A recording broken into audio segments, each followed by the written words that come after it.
Lal Kumar tractor blocks. ఈరోజు మన సోనాలిక బండిది డీజిల్ పైప్ అయితే పోవడం జరిగింది. ఈ లాల్ కుమార్ వచ్చేసి చూస్తుండు, అసలు ఏమైందో నాకు అర్థం కాక కొంచెం బాధపడ్డా. అయినా సరే అనేసి మా విలేజ్ మెకానిక్ అయితేనే మాకు ఏదున్నా ట్రాక్టర్లకే కానీ ఇంకేదైనా సమస్యలు ఏదున్నా కానీ వచ్చి చూసిపోతాడు. మా ట్రాక్టర్ మెకానిక్ అయితే నెంబర్ 1 చెప్పుకోవచ్చు. చూస్తుండు, చూడండి, మీరే చూడండి ఫ్రెండ్స్, మన సోనాలిక ట్రాక్టర్స్. మా మామ పైప్ బలగొట్టింది ఫ్రెండ్స్. ఎటు నడుస్తాడో ఏం కథనో అర్థం కాదు. డీజిల్ పైపులు అన్నీ కొడతాడు. ఈ ఎండకు ఇష్టం వచ్చినట్టు బండి వాడేస్తాడు. పైప్ మొత్తం మలిగిపోయింది, మొత్తం డీజిల్ లీక్ అవుతుంది.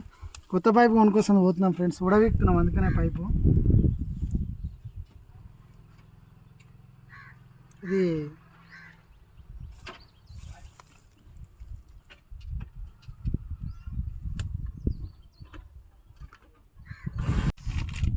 Pipe కొనుక్కొచ్చినాం friends. ఇది కేవలం 130 రూపీసే ఫ్రెండ్స్. కానీ ఈ 130 రూపీస్ గురించి 12 కిలోమీటర్స్ పోయి తెచ్చాం ఫ్రెండ్స్, ఆటోమొబైల్ అందుబాటులో లేక.